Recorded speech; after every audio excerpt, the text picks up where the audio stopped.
The blood on Flora Keller's hands had dried to a rust-brown color by the time she stumbled into the little wooden church on the edge of Alpine, Texas, and she wondered if God could still hear the prayers of someone who had just killed a man. It was late afternoon in August of 1878, and the heat pressed down on the small frontier town like a heavy blanket. The church stood at the end of Main Street, whitewashed boards weathered to gray in places, a simple cross mounted above the door.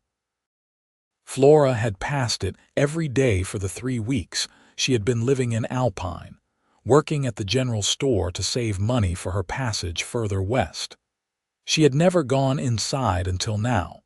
The door creaked as she pushed it open, the sound loud in the stillness.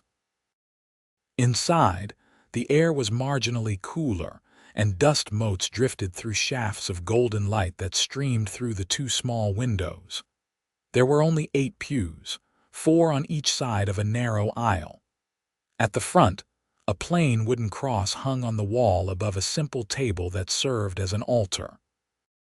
Flora's legs trembled as she walked down the aisle. Her cream-colored dress was torn at the shoulder, and there were stains on the fabric that she tried not to look at. Her dark hair had come loose from its pins and hung in tangled waves around her face. She was 22 years old, and until today, she had never harmed another living soul. She sank to her knees in the front pew, her hands gripping the worn wood. Her whole body shook now, the shock finally setting in.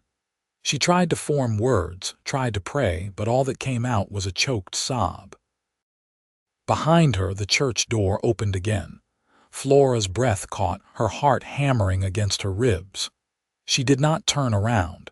Maybe if she stayed very still, whoever it was would leave. Maybe they had not seen her face. Maybe they did not know what she had done. She heard the soft tread of boots on the wooden floor, moving slowly down the aisle. They stopped about halfway, and she heard the faint creak of wood as someone sat down in one of the pews behind her.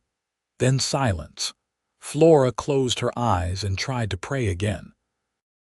"Please," she whispered, her voice barely audible.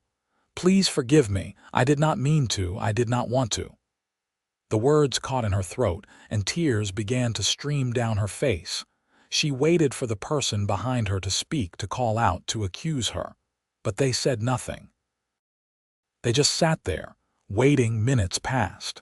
The light through the windows shifted slightly as the sun moved lower in the sky. Flora's breathing began to slow, though her hands still trembled. She found herself able to think more clearly, to piece together what had happened. She had been closing up the general store. Mr. Peterson, the owner, had already gone home to his wife, trusting Flora to count the till and lock the doors. She had been sweeping the floor when the man came in. He was someone she had seen around town, a drifter who worked odd jobs.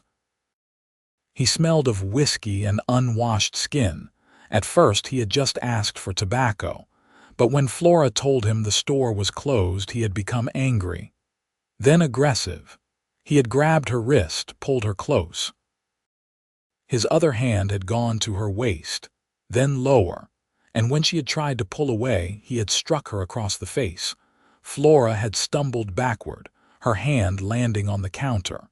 Her fingers had closed around something solid and cold, the cast iron skillet that Mr. Peterson kept for display. When the man came at her again, when his hands reached for her throat, she had swung it with all her strength. The sound it made when it connected with his skull would haunt her for the rest of her life.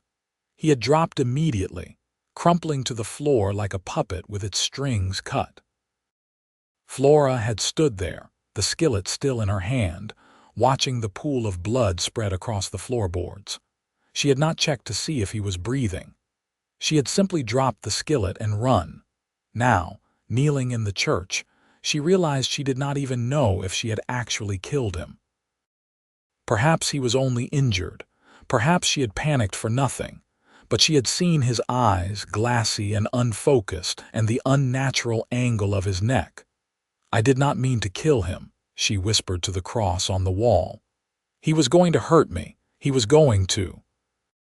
She could not finish the sentence. Behind her, the person in the pew shifted slightly, but still said nothing. Flora felt a flash of anger cut through her fear. "If you are going to arrest me or condemn me, then do it," she said, her voice stronger now. "I cannot bear this waiting." A man's voice answered, quiet and steady. "I am not here to arrest you or condemn you." Flora turned slowly, finally looking at the person who had been sitting behind her all this time. He was a cowboy. That much was clear from his dress. He wore dusty brown trousers and a faded blue shirt, a bandana around his neck. His hat sat on the pew beside him, revealing dark hair that was slightly too long. He had a weathered face, tanned from years in the sun, with lines at the corners of his eyes that suggested he was in his late 20s. But it was his eyes themselves that caught her attention. They were a deep brown, and they looked at her with something that was not judgment or disgust. It was understanding. "Then why are you here?" Flora asked. "I came to pray," he said simply. "Same as you. But you heard what I said." "You know what I have done," he nodded slowly. "I heard, and I know that sometimes in this world we have to do things we never wanted to do, things that break something inside us, but that does not always make them wrong." Flora stared at him. "How can you say that? I killed a man." "Did you want to kill him?" "No." "Did you have another choice?" Flora thought about the man's hands on her throat, the rage in his eyes. "No," she whispered. The cowboy stood up and walked toward her, his movements careful and unthreatening. He stopped a respectful distance away and looked down at her with those kind, understanding eyes. "Then you did what you had to do to survive. That is not murder. That is defending your life. The law might not see it that way. The law might surprise you." He paused. "My name is Austin Gray. I work for the Williamson Ranch about 5 miles south of town. I have been in Alpine for 2 years, and I know most folks around here." "Who was it?" "The man who attacked you." Flora shook her head. "I do not even know his name. I had seen him around town, but we had never spoken before today." "What did he look like?" She described him as best she could, her voice shaking. Austin's expression darkened as she spoke. "That sounds like Clement Hodge," he said. "He rode in about a month ago, been causing trouble ever since. Got into a fight at the saloon last week, nearly beat a man senseless for bumping into him. Sheriff Collins has been looking for a reason to run him out of town. But I still killed him. Even if he was a bad man, even if he attacked me first, I still took a life." Austin was quiet for a moment. Then he said, "2 years ago I killed a man too." Flora's eyes widened. "He was a cattle rustler," Austin continued. "Came onto the Williamson property with 3 others, started cutting out steers in the middle of the night. I was on watch. I called out a warning, told them to drop their weapons and ride off. Instead, one of them drew on me." He looked down at his hands. "I was faster. My bullet caught him in the chest. He died before his friends could get him on a horse." "But that was different," Flora protested. "You were defending property. You were doing your job. And you were defending your life, which is worth more than any number of cattle." Austin's voice was firm. "I am telling you this so you know that I understand the weight of it. I understand what it feels like to end a life, even when you had no choice. I understand the nightmares that follow, the way you question everything about yourself." He sat down in the pew next to her, maintaining a respectful distance. "You will carry this with you always. But you do not have to carry it alone." Flora felt fresh tears spring to her eyes, but these were different from before. "Why are you being kind to me? You do not even know me." "I know enough. I know that you came here to pray, which means you have a conscience. I know that you are terrified of what you have done, which means you are not a killer. And I know that you deserve someone to stand beside you when you face whatever comes next." "What do you mean?" "You need to tell the sheriff what happened. Running will only make you look guilty." Flora's blood turned to ice. "I cannot. He will arrest me. They will hang me." "They will not hang you for defending yourself, especially not against Clement Hodge." Austin's voice was calm and certain. "But I will go with you. I will tell Sheriff Collins what kind of man Hodge was. I will stand witness to your character, even though we just met, because I know in my bones that you are telling the truth." "But why would you do that for me?" Austin looked at her for a long moment. "Because when I killed that cattle rustler, I had my foreman and 3 other ranch hands there to back up my story. I had people who believed me, who stood up for me. Without them, I might have faced murder charges. Everyone deserves that kind of support, especially when they have been through what you just went through." He paused. "And because I believe that God puts us in places at certain times for a reason. Maybe I was supposed to be in this church right now, at this exact moment, to help you." Flora looked into his eyes and saw no deception there, no ulterior motive. Just honest compassion and a quiet strength that made her feel, for the first time since the attack, that she might actually survive this. "I do not even know if he is truly dead," she admitted. "I ran before I could check." Austin stood up. "Then let's go find out, together." Flora's legs felt weak as she rose from the pew. Austin offered his arm, and after a moment's hesitation, she took it. His presence beside her was steadying, solid in a world that had suddenly become terrifyingly uncertain. They walked out of the church together into the golden light of late afternoon. The street was quiet, most people having retreated indoors to escape the heat. Austin led her back toward the general store, his stride measured to match hers. As they approached, Flora could see that the door stood open just as she had left it. Her stomach twisted with dread. "Wait here," Austin said gently. He walked to the doorway and looked inside. Flora watched his face, trying to read his expression. After a moment, he turned back to her and nodded. "He is dead." Flora's knees buckled, and Austin was there in an instant, his strong hands catching her elbows and holding her upright. "Steady," he murmured. "Breathe, just breathe." She focused on pulling air into her lungs, on staying conscious. Dead. She had actually killed him. There was no taking it back, no undoing it. "We need to get the sheriff," Austin said. "Can you walk?" Flora nodded, not trusting her voice. Sheriff Collins's office was 3 buildings down from the general store. Austin kept his arm around Flora's shoulders as they walked, a protective gesture that felt natural rather than presumptuous. When they entered the small office, the sheriff looked up from his desk with surprise. Sheriff Tom Collins was a man in his 50s with a thick gray mustache and sharp blue eyes. He had been the law in Alpine since the town was founded 5 years earlier, and he had a reputation for being fair but firm. "Miss Keller," he said, standing up. "Austin, what brings you here at this hour?" Then he seemed to notice Flora's disheveled appearance, the tear stains on her face, and his expression grew serious. "What happened?" Austin helped Flora into a chair, then stood beside her with one hand on her shoulder.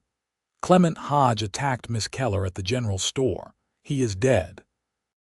The sheriff's eyes widened. He looked at Flora. "Is this true?" Flora nodded, her voice barely a whisper. "I killed him. He attacked me and I hit him with a skillet, and now he is dead." "Tell me everything," Sheriff Collins said, his voice gentle but authoritative. "Start from the beginning." Flora recounted the entire story, her voice shaking but clear. She did not leave anything out, did not try to embellish or excuse. She simply told the truth. Austin's hand remained on her shoulder throughout, a steady presence that gave her strength. When she finished, the sheriff was quiet for a long moment. Then he said, "I need to see the body. Austin, you stay here with Miss Keller." "With respect, Sheriff, I think Miss Keller should not be left alone right now," Austin said, "and I believe my presence as a witness might be useful." The sheriff studied Austin for a moment, then nodded. "All right. Come on, both of you." They walked back to the general store together. Sheriff Collins examined the scene carefully, noting the position of the body, the skillet on the floor, the blood. He looked at the bruises already forming on Flora's wrist where Hodge had grabbed her, at the split in her lip from when he had struck her. "Did anyone else see what happened?" he asked. "No," Flora said. "Mr. Peterson had already gone home. I was alone."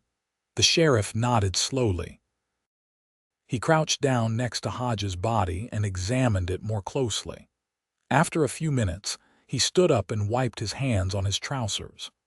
"I will need to get Doc Morrison to examine the body officially, but from what I can see, Miss Keller, your story matches the evidence." He looked at her with something like sympathy in his eyes. "Clement Hodge has been trouble since the day he rode into town. 3 weeks ago, he harassed Martha Henderson when she was walking home from church. 2 weeks before that, he tried to start a fight with the blacksmith over some imagined slight. And just last week, as Austin here probably knows, he nearly killed a man at the saloon." "So you believe me?" Flora asked, hardly daring to hope. "I believe you defended yourself against a violent assault," the sheriff said firmly. "There will need to be an inquest, that is the law, but I do not anticipate any charges being filed against you. Hodge made his choice when he put his hands on you. The consequences are on him, not you." Flora felt something break loose in her chest, and she began to sob.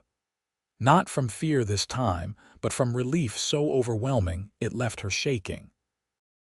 Austin's arm came around her shoulders again, and she leaned into him without thinking, letting herself be held as the tension of the past hour finally released. "There now," the sheriff said awkwardly. "You are going to be all right, Miss Keller. You did nothing wrong." He looked at Austin. "Can you see her safely home? She should not be alone tonight." "I will make sure she is taken care of," Austin promised. The sheriff nodded. "I will send word to Mr. Peterson about what happened. The store will need to be cleaned, but that can wait until tomorrow. Miss Keller, you should go home and rest. Come to my office tomorrow afternoon, and we will go over your statement again for the official record." Flora managed to nod through her tears. Austin guided her out of the store and into the street. The sun was setting now, painting the sky in shades of orange and pink. "Where do you live?" he asked gently. "The boarding house." "2 streets over." They walked slowly through the quiet town. Flora had stopped crying, but she felt hollowed out, exhausted beyond measure. When they reached the boarding house, a modest 2-story structure run by a widow named Mrs. Patterson, Austin hesitated at the door. "Will you be all right?" he asked. Flora looked up at him. This man who had been a stranger an hour ago, who had sat quietly in the church while she prayed, who had waited with such patient understanding until she was ready to face him. This man who had believed her without question, who had stood beside her when she confessed to the sheriff, who had offered his strength when her own had failed. "I do not know," she said honestly, "but I am more all right than I would have been without you." Austin's expression softened. "I will come by tomorrow, if that is acceptable to you, to make sure you are doing well. You do not have to do that, I know, but I would like to if you are willing." Flora found herself nodding. "I would like that too." He tipped his hat to her, a gesture that seemed both old-fashioned and endearing. "Then I will see you tomorrow, Miss Keller. Try to get some rest." Flora watched him walk away, his tall figure disappearing into the gathering dusk. Then she went inside and climbed the stairs to her small room. Mrs. Patterson called out a greeting, but Flora could not manage more than a brief reply before closing herself in her room. She sat on the edge of her narrow bed and looked down at her hands. The blood was still there, dried and dark. She needed to wash, to change her clothes, to try to make sense of everything that had happened. But for a moment, she just sat there, letting herself feel all of it. The horror of what she had done. The terror of what might have happened if she had not defended herself. The unexpected kindness of a stranger in a church. Austin Gray. She repeated the name in her mind.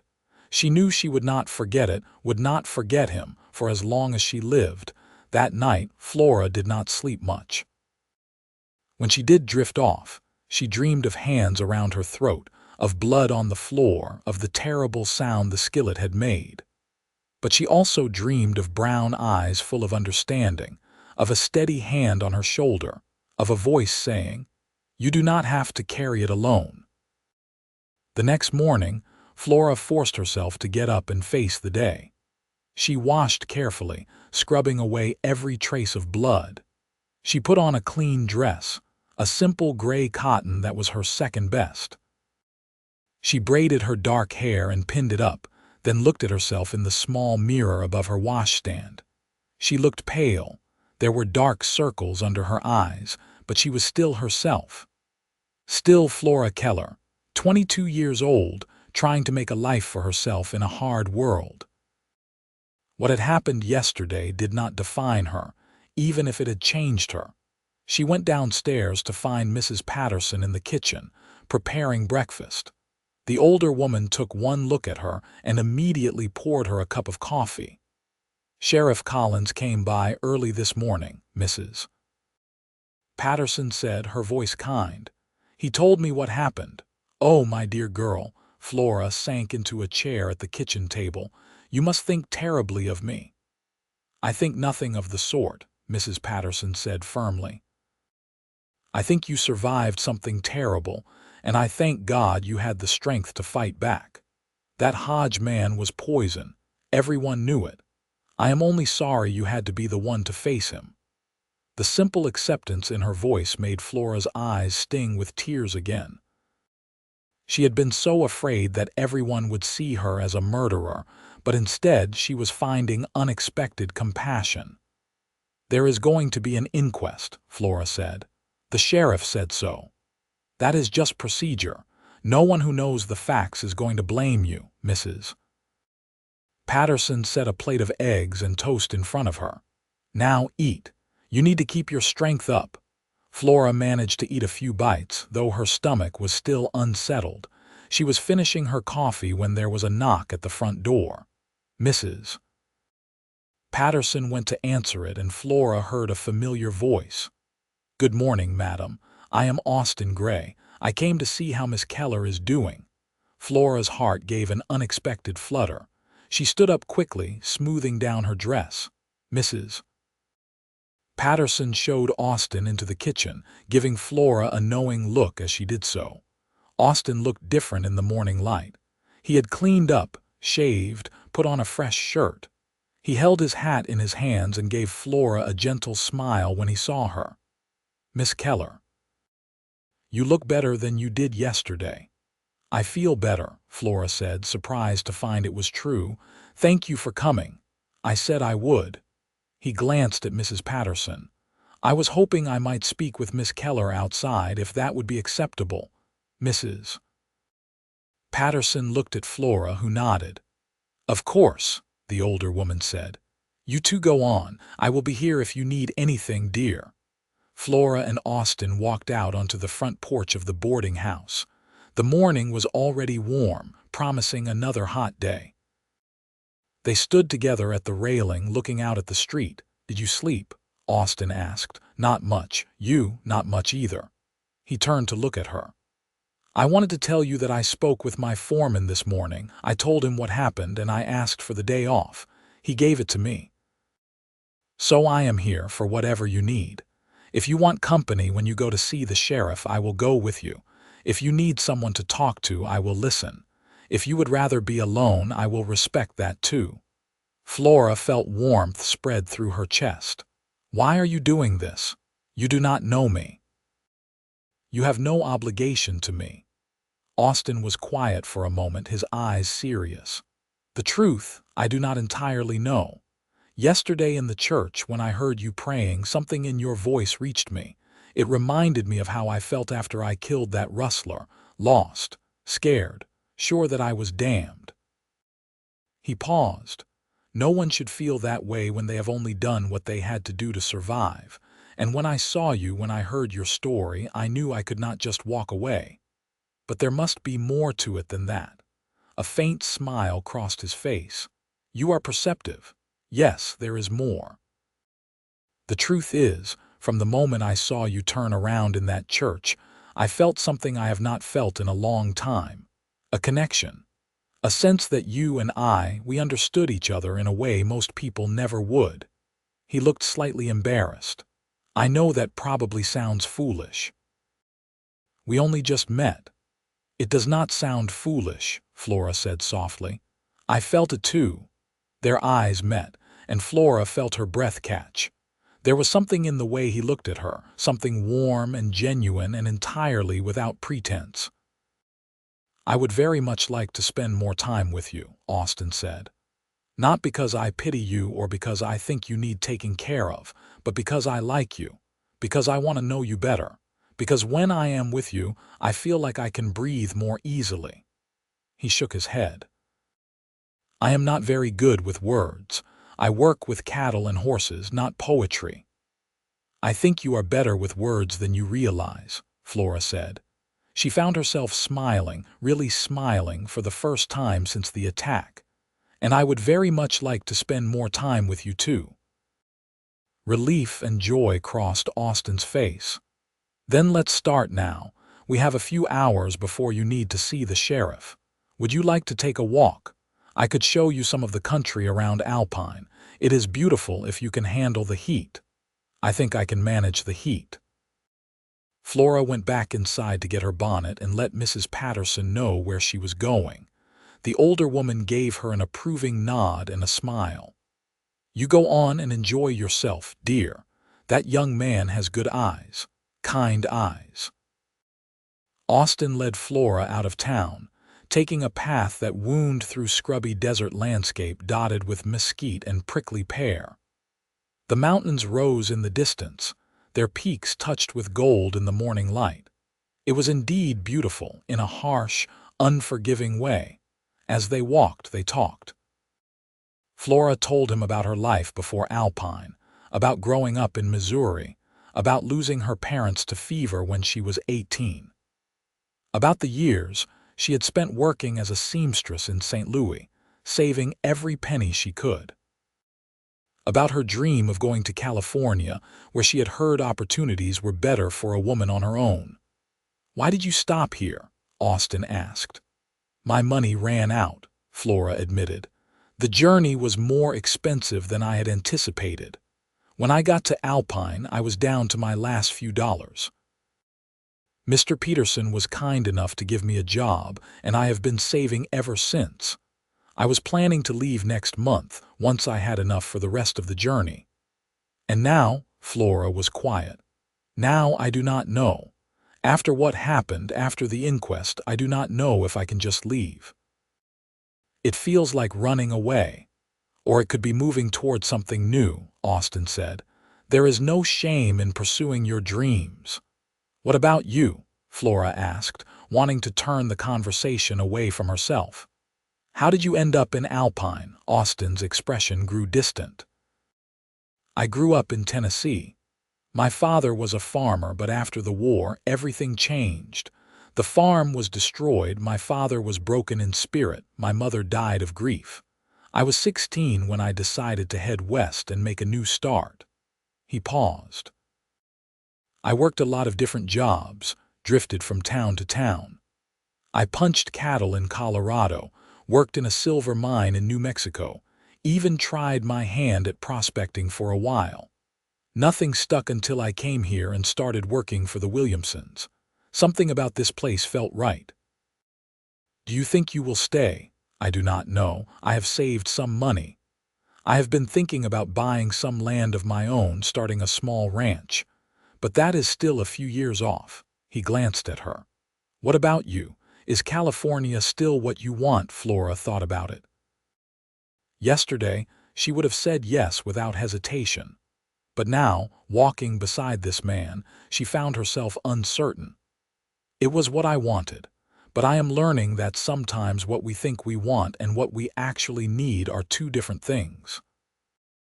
They walked in comfortable silence for a while, the only sounds the crunch of their footsteps and the occasional call of a bird. Flora found herself relaxing in a way she had not expected. Despite everything that had happened, despite the trauma of yesterday, she felt peaceful out here with Austin. "Can I ask you something?"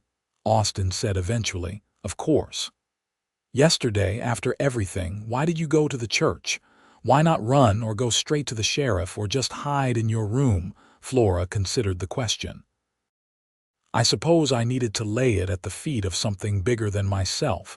I needed to confess, even if only to God. I needed to ask for forgiveness, even if I was not sure I deserved it." She looked up at him. "Does that make sense? More than you know. After I killed that rustler, I did the same thing. Rode out to an old mission church about 10 miles from the ranch and spent half the night there on my knees." He smiled sadly. "I think that is part of what I recognized in you. That need to make peace with what we have done, even when we had no choice." "Did you find peace, eventually?" "It took time, but yes. The nightmares faded. The guilt became something I could live with instead of something that was eating me alive." He stopped walking and turned to face her. "You will find peace too, Flora. I promise you that." It was the first time he had used her given name, and the sound of it on his lips sent a small thrill through her. "Thank you, Austin." They stood there in the desert morning, looking at each other, and Flora felt something shift between them. Something that went deeper than shared trauma or mutual understanding. Something that felt like the beginning of something real. Eventually, they made their way back to town. It was nearly noon, and Austin suggested they have lunch at the small restaurant next to the hotel before going to see the sheriff. Flora agreed, though she was not particularly hungry. The restaurant was quiet, just a few other patrons scattered at the tables. Austin ordered for both of them, chicken and potatoes, and insisted on paying despite Flora's protests. As they ate, Flora became aware of the looks they were getting from the other diners. Curious glances, whispered conversations. Word had clearly spread about what had happened at the general store. "Ignore them," Austin said quietly. "They are just gossips. By next week, they will have found something else to talk about." Flora tried to follow his advice, but it was difficult. She felt exposed, judged, even though no one had said anything directly to her. Then the restaurant door opened, and Mr. Peterson walked in. Flora tensed, unsure of what her employer would say to her. But the older man came straight to their table with a kind expression on his weathered face. "Miss Keller," he said, "I heard what happened. I am so very sorry you had to go through that. Mr. Peterson, I am so sorry about the damage to the store, the mess, everything." He held up a hand. "None of that matters. What matters is that you are safe. That monster had no right to lay hands on you." He glanced at Austin, then back at Flora. "The sheriff told me everything. He also told me that there will be an inquest and that you might need some time away from work." "I can still work," Flora protested. "I need the money, and you will still get your wages," Mr. Peterson interrupted. "Take a few days to recover. The store can wait. You cannot be replaced." Flora felt tears prick her eyes again. "Thank you, sir. You have been so kind to me." "You are a good worker and a good person, Miss Keller. This town is better for having you in it." He nodded to both of them. "I will let you finish your meal, but if you need anything, anything at all, you let me know." After he left, Flora wiped her eyes with her napkin. "Everyone has been so understanding. I thought they would see me as a killer, but instead—" "They see you as what you are," Austin said. "A victim who fought back. That is not something to be ashamed of. That is something to be respected." When they finished eating, Austin walked with Flora to the sheriff's office. Sheriff Collins was waiting for them, and he had Flora go through her statement again, this time writing down every detail. Austin sat beside her throughout, his presence a steady comfort. When they were finished, the sheriff set down his pen and looked at Flora with sympathy. "The inquest will be held in 3 days on Friday. It is just a formality. Doc Morrison examined the body this morning, and his findings support your account completely. Hodge had a blood alcohol level that suggested he was heavily intoxicated. There were also older injuries consistent with recent fighting, which backs up what several townspeople have said about his violent behavior." "So, what happens at the inquest?" Flora asked nervously. "You will need to testify about what happened.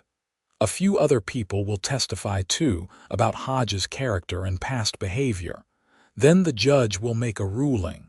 I expect it will be ruled a justifiable homicide, which means no charges against you.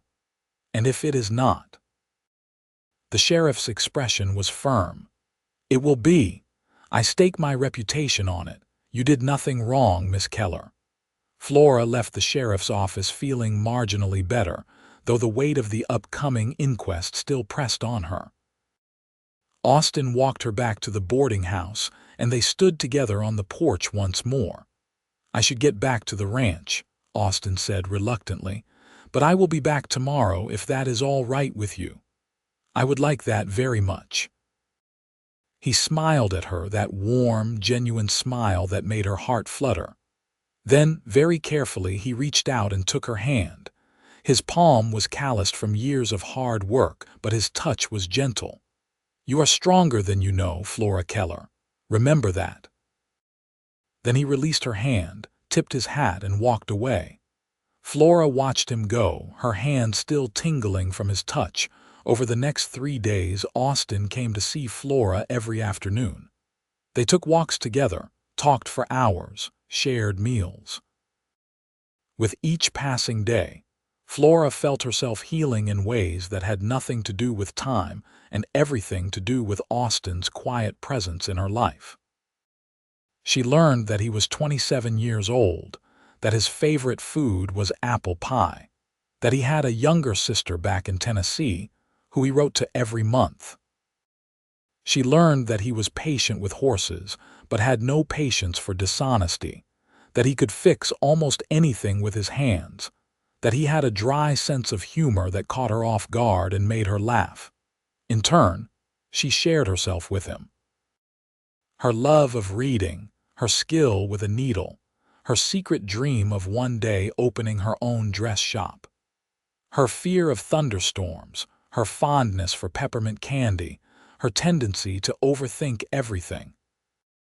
By the time Friday arrived, the day of the inquest, Flora felt like she had known Austin for years rather than days. When he arrived at the boarding house that morning to escort her to the courthouse, she felt her anxiety ease at the sight of him. "Ready?" he asked. "As ready as I will ever be." The inquest was held in the town hall, a larger building that served multiple purposes in the small community. The room was crowded with curious townspeople, all wanting to see the outcome. Flora sat at a table at the front with Austin beside her. Sheriff Collins sat at another table with his notes. The judge was a man named Harold Morrison, no relation to the doctor. He was in his 60s with white hair and a stern expression that softened when he looked at Flora. The proceedings began with Sheriff Collins presenting the facts of the case. Then Doc Morrison testified about the condition of the body and his findings. Then several townspeople testified about Clement Hodges' character and past behavior, painting a picture of a violent, unpredictable drunk. Finally, it was Flora's turn. She stood up, her legs shaking, and walked to the witness chair. The judge asked her to recount what had happened, and she did, her voice steady despite her fear. When she finished, the judge asked her a few questions. Had Hodge been a customer before? Had she encouraged his attention in any way? Had she tried to escape before resorting to violence? Flora answered each question honestly.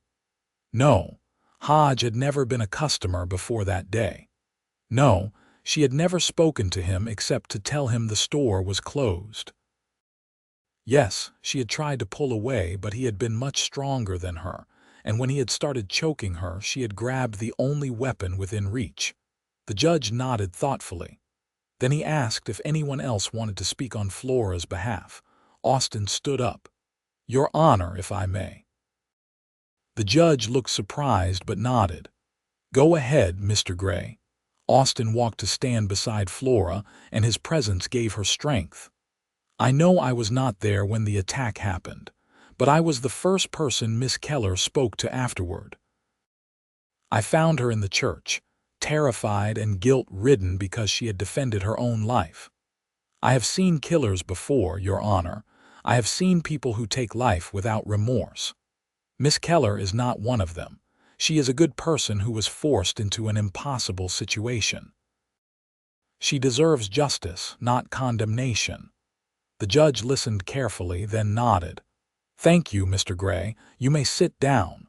After a few moments of deliberation, the judge cleared his throat. "Having heard all the testimony and examined the evidence, it is the ruling of this inquest that the death of Clement Hodge was a case of justifiable homicide in self-defense. Miss Flora Keller is hereby cleared of any wrongdoing. This matter is closed." The relief that flooded through Flora was so intense she nearly collapsed. Austin's hand was there immediately, steadying her. Around them, there was a murmur of approval from the townspeople. The judge looked at Flora with kindness. "Miss Keller, you have been through a terrible ordeal. But you are free to continue your life without any legal shadow hanging over you. I hope you can find peace." Flora managed to nod, too overwhelmed to speak. Outside the courthouse, people came up to offer their congratulations and support. Mrs. Patterson hugged her tightly. Mr. Peterson shook her hand and told her she could return to work whenever she was ready. Even people she barely knew offered kind words. Through it all, Austin stayed at her side, his hand resting lightly on the small of her back, grounding her. Finally, the crowd dispersed, and Flora and Austin were left alone on the courthouse steps. Flora turned to him and, without thinking, threw her arms around his neck. "Thank you," she whispered against his shoulder. "Thank you for standing beside me through all of this." Austin's arms came around her, holding her close. "There is nowhere else I would have been." They stood like that for a long moment, holding each other in the afternoon sun. When Flora finally pulled back, she saw something in Austin's eyes that made her breath catch. "Flora," he said quietly, "I know this might not be the right time. I know you have just been through something traumatic and you need time to heal, but I need to tell you something." "What is it?" "I am falling in love with you." Flora's heart skipped a beat. "Austin." "You do not have to say anything back," he continued quickly. "I just needed you to know. These past few days with you have been the best days I have had in years. You are strong and brave and kind, and when I am with you, I feel like I have found something I did not even know I was looking for." He paused. "I know you were planning to go to California. I know that is your dream, and I would never ask you to give up your dreams for me, but I needed you to know how I feel before you make that decision." Flora looked up into his earnest face at the hope and vulnerability in his eyes and felt something settle into place in her heart. "Austin, I need to tell you something too." "What is it?" "California was a dream I had when I was alone and uncertain about my future. But these past few days with you, I have started to dream different dreams. Dreams that involve staying here in Alpine. Dreams that involve you." She took a deep breath. "I am falling in love with you too." The joy that lit up Austin's face was like the sun breaking through clouds. "You mean it?" "I mean it." He cupped her face in his hands, his thumbs brushing gently across her cheekbones. "May I kiss you?" Flora's answer was to rise up on her toes and press her lips to his. The kiss was gentle and sweet, full of promise and hope. When they finally pulled apart, both of them were smiling. "So you will stay in Alpine?" Austin asked. "I will stay," Flora confirmed. "Not because I am giving up my dreams, but because I am choosing a new one, a better one." "Does this mean I can court you properly?" Flora laughed. "I think we have been courting for days already. But yes, I would very much like you to court me properly." Austin grinned and offered her his arm. "Then let me start by taking you to dinner.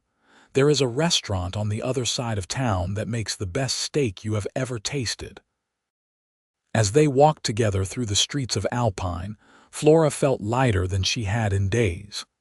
The shadow of what had happened would always be with her, but it no longer felt crushing. She had faced the worst and survived. She had found justice and, more importantly, she had found love. Over the following weeks, Austin courted Flora with a steadfast devotion that made her heart sing. He brought her wildflowers picked from the desert. He taught her to ride a horse, patiently guiding her through the basics until she could manage a gentle trot. He introduced her to the Williamsons, the family he worked for, and they welcomed her warmly. Flora returned to work at the general store, and life slowly returned to normal. But it was a new normal, one that included Austin's presence in her daily life. They had dinner together most evenings, either at the restaurant or with Mrs. Patterson at the boarding house. On Sundays, they attended church together, sitting side by side in the same pew where they had first met. The memory of Clement Hodge began to fade, though Flora knew she would never forget it entirely, but it no longer haunted her every waking moment. She had nightmares occasionally, but when she did, she would think of Austin's words in the church that first day. "You do not have to carry it alone." And the weight would become bearable again. 3 months after the inquest, on a cool evening in November, Austin took Flora for a ride out to a spot he had told her about. It was a small rise that overlooked the desert valley, with the mountains purple in the distance and the sky painted in shades of orange and gold. They stood together watching the sunset, Austin's arms around Flora from behind, her back against his chest. "I have been thinking," Austin said. "About what?" "About the future. About what I want my life to look like." He paused. "I have been saving money for a few years now. I think I have almost enough to buy that piece of land I told you about. It is about 10 miles north of here, got a good water source and enough grazing land for a small herd." "That is wonderful, Austin. The thing is, I do not want to build a life there alone." He turned her gently to face him. "Flora Keller, I love you more than I thought it was possible to love another person. You have brought light into my life in ways I cannot even fully express, and I want to spend the rest of my life with you, if you will have me." Flora's heart was pounding. "Are you asking what I think you are asking?" Austin dropped to one knee, pulling a simple gold band from his pocket. "I am asking you to marry me. I know this ring is not fancy, and I know I cannot offer you a fine house or fancy dresses. But I can offer you my whole heart and a life built on honesty and hard work and love. Will you marry me, Flora?" Tears streamed down Flora's face, but they were tears of joy. "Yes," she said. "Yes, I will marry you." Austin stood up and slipped the ring onto her finger, then kissed her with such tenderness and passion that Flora felt dizzy. When they finally broke apart, both of them were laughing and crying at the same time. "I cannot believe this is real," Flora whispered. "It is real," Austin assured her. "You and me together.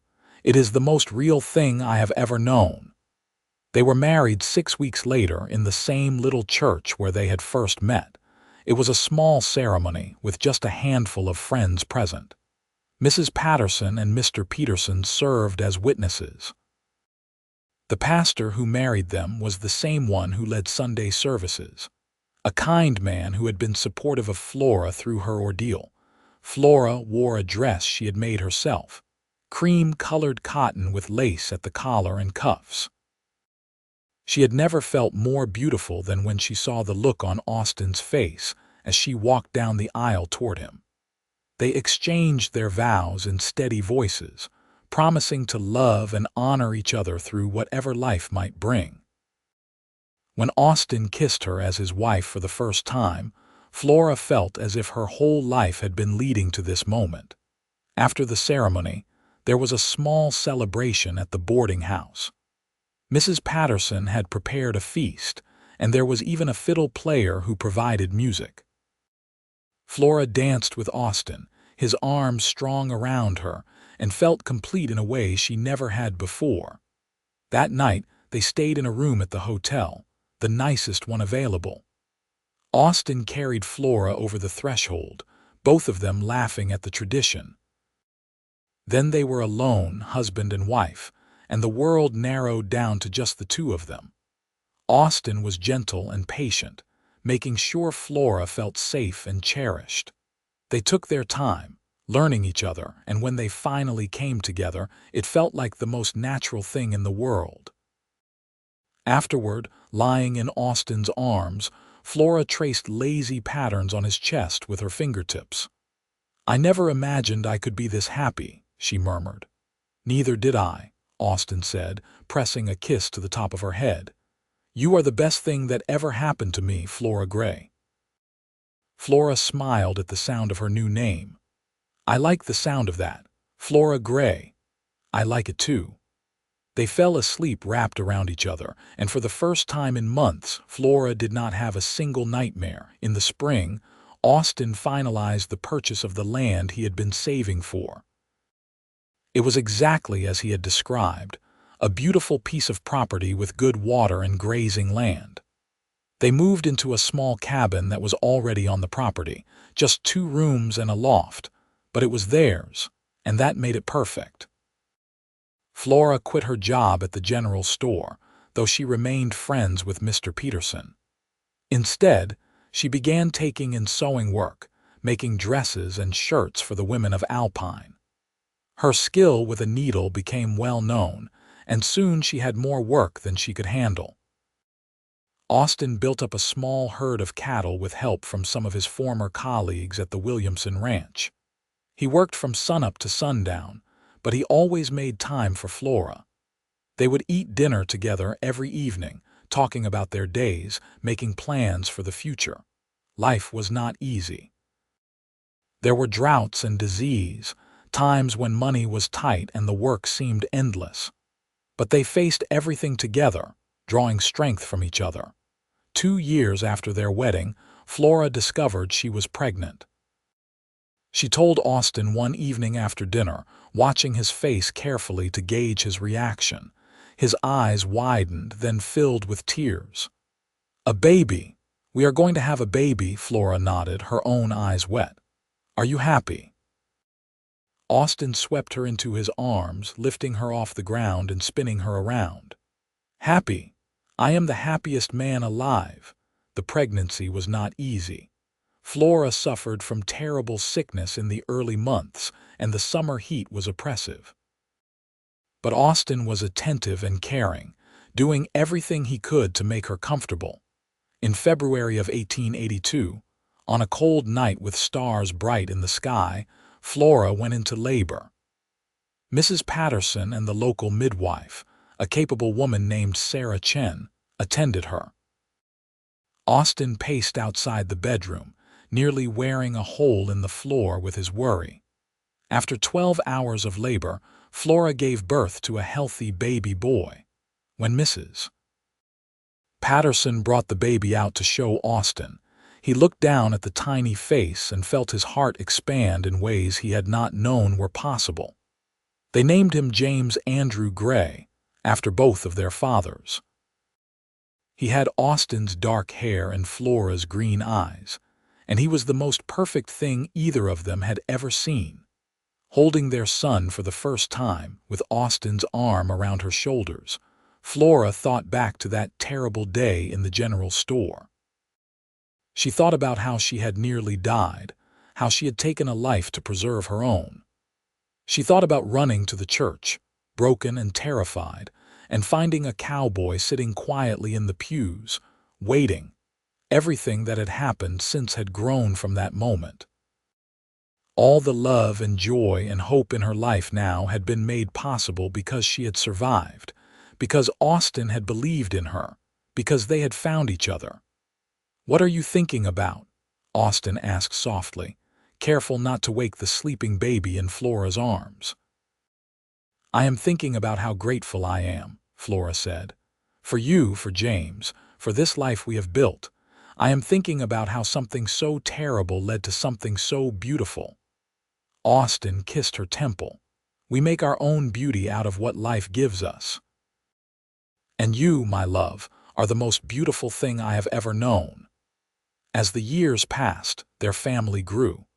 2 years after James was born, they had a daughter they named Caroline. Then, 3 years after that, twin boys they named Samuel and Daniel.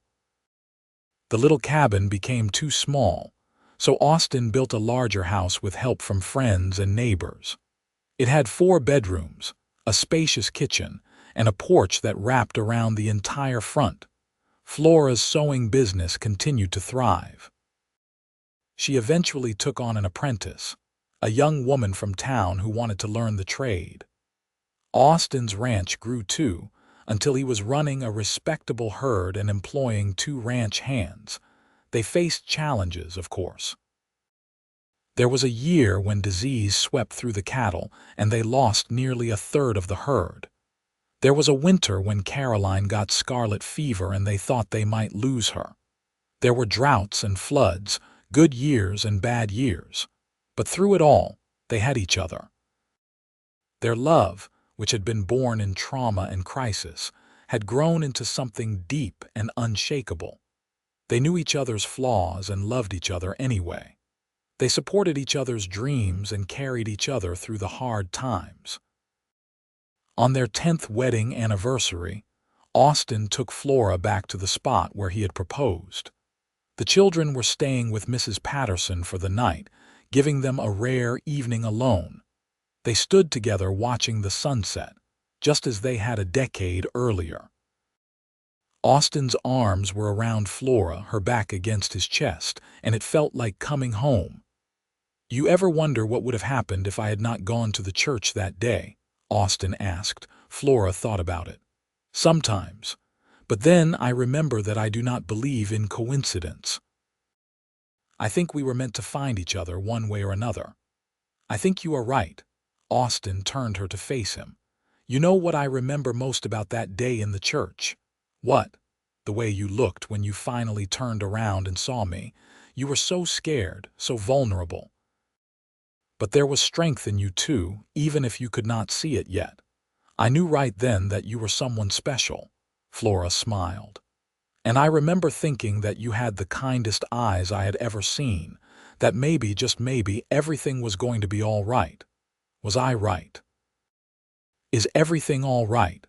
Flora looked at her husband, at the man who had stood beside her through the worst moment of her life and every moment since.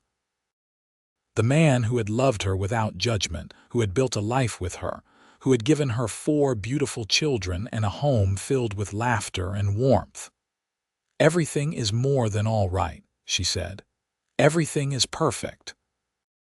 Austin kissed her as the sun sank below the horizon, painting the sky in brilliant shades of red and gold. And Flora knew, with absolute certainty, that she was exactly where she was meant to be. The years continued to pass, each one bringing new joys and new challenges.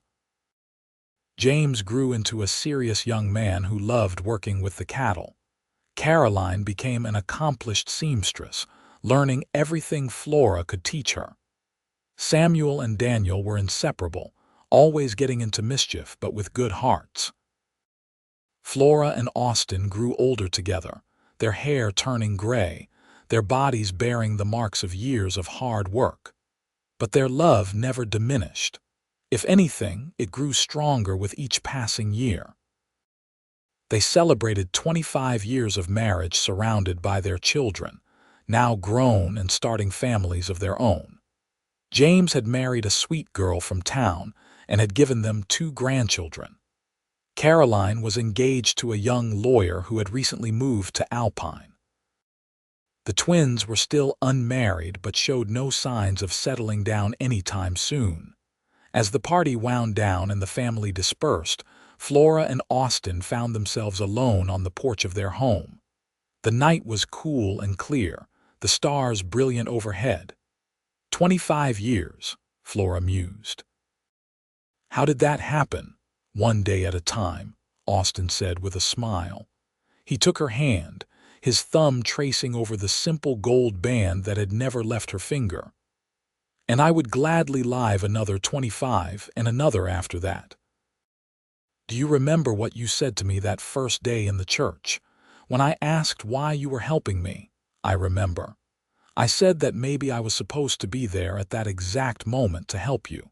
Flora leaned her head against his shoulder. You were right. You were exactly where you were supposed to be, and so was I. They sat together in comfortable silence, watching the stars and listening to the night sounds of the ranch. The cattle lowing in the distance, the wind rustling through the grass, the occasional call of a coyote. Do you ever think about him? Austin asked quietly. About Hodge. It was a question he had not asked in many years. Flora considered it carefully. Not often anymore. What I think about more is who I might have become if I had let that experience destroy me. If I had let the guilt consume me, or if I had run away and spent the rest of my life looking over my shoulder. She squeezed his hand. You saved me from that. You helped me see that I was still a good person, that I deserved to live and be happy. You saved me too, Austin said. I did not realize how lonely I was until I met you. I thought I was content with my solitary life, but I was just existing, not living. You showed me what it means to truly live. Flora turned to look at him, this man she had spent half her life with. His face was lined now, weathered by sun and wind and time, but his eyes were still the same, still kind and full of love. I love you, Austin Gray. I love you too, Flora Gray, more than words can say. The years continued their steady march. Flora and Austin both lived to see their children's children grow and thrive. They celebrated 50 years of marriage in the same little church where they had married, surrounded by a crowd of family and friends. Austin's health began to decline when he was in his late 70s. His joints grew stiff, his movements slow, but his mind remained sharp, and his love for Flora never wavered. Flora, too, felt the weight of years, but she bore it with the same quiet strength she had always possessed. On a warm spring evening when Austin was 80 years old, he and Flora sat together on their porch as they had done countless times before. The sun was setting in a blaze of glory, and the world was peaceful. You know what my favorite moment was? Austin asked suddenly. Flora looked at him. Of all our years together, how could you possibly choose just one? It was that first moment in the church when you turned around and looked at me. Everything that came after, all the love and joy and life we built together, it all started in that moment. That is when I knew, even if I did not fully understand it yet, that my life had just changed forever. Flora felt tears prick her eyes. Mine too. That was the moment everything began. Austin reached over and took her hand. I want you to know something, Flora. If I had my life to live over again, I would not change a single thing. Every moment, good and bad, led me to you and to this life we have shared. I am grateful for all of it. So am I, Flora whispered. So am I. They sat together until the stars came out, hands intertwined, hearts beating in rhythm. And when Flora finally helped Austin inside and settled him into bed, she lay down beside him and held him close, grateful for another day together. Austin passed away peacefully in his sleep 2 months later, with Flora beside him and his children gathered around. He was 80 years old, and he had lived a full and meaningful life. Flora mourned him deeply, but she did not let the grief destroy her. She remembered what he had taught her so many years ago in that church. That you do not have to carry the weight alone. That strength comes from facing what life gives you with honesty and courage. She lived for 5 more years after Austin's death, spending her time with her children and grandchildren, continuing her sewing work, and tending the small garden she had always loved. On quiet evenings, she would sit on the porch and talk to Austin as if he were still beside her, telling him about her day, sharing her thoughts. And sometimes, she would close her eyes and remember that day in the church. She would remember the sound of boots on the wooden floor, the feeling of being seen and understood by a stranger who would become her whole world. She would remember the moment she turned around and looked into kind brown eyes and knew, somewhere deep in her soul, that everything was going to be all right. When Flora died peacefully at the age of 85, surrounded by the family she and Austin had created together, she had no regrets. She had lived a life full of love and purpose. She had survived the worst and built something beautiful from the ruins. They buried her beside Austin in the little cemetery on the hill overlooking Alpine. The headstone was simple, bearing both their names and the dates of their lives. But if you looked closely, you could see the inscription at the bottom, chosen by their children. They found each other in the darkness and built a life filled with light. And in the little church at the edge of town, the church where their story began, there was a new stained glass window. It showed a simple scene: a man and a woman, their hands clasped together, standing beneath a brilliant sunset. It had been commissioned by James and Caroline as a memorial to their parents, a reminder of the love story that had shaped all their lives. Generations later, the story of Flora and Austin Gray would be told and retold in Alpine, Texas. The details might change over the years, some facts forgotten and others embellished, but the heart of it remained the same. It was a story about fear and courage, about trauma and healing, about a woman who had to defend her life and a man who chose to stand beside her. But most of all, it was a story about love, the kind of love that transforms everything it touches. And in that little church, in the pew where Austin had sat and waited while Flora prayed, couples still came to sit together in quiet contemplation. They would hold hands and make promises to each other, drawing strength from the story of two people who had found each other in the most unlikely of circumstances and built something that lasted a lifetime. Because that is the thing about true love. It does not always arrive in expected ways or at convenient times. Sometimes it comes when you are at your lowest, when you think you have nothing left to give. Sometimes it comes in the form of a stranger who sits quietly behind you in an empty church and waits with infinite patience for you to be ready to turn around and see him. And when you finally do turn around, when you finally open yourself to the possibility of connection and healing and love, everything changes. The world becomes brighter, your burdens become lighter, and you discover that you are capable of more strength, more joy, more life than you ever imagined possible. Flora and Austin's story was proof of that. Two people, brought together by tragedy, who chose each other again and again, day after day, for more than 50 years. Two people who built a legacy of love that echoed through generations, reminding everyone who heard their story that hope is never lost, that healing is always possible, and that love, true love, can bloom even in the hardest and most unlikely of places. And so their story lived on, a testament to the power of compassion, the strength of the human spirit, and the transformative nature of love. In Alpine, Texas, in that little church where it all began, their presence could still be felt. In the quiet moments in the spaces between prayers, some said you could almost hear the echo of that first moment. The soft tread of boots on wooden floors, the sound of a woman's whispered prayer, and the patient, loving silence of a man who chose to wait.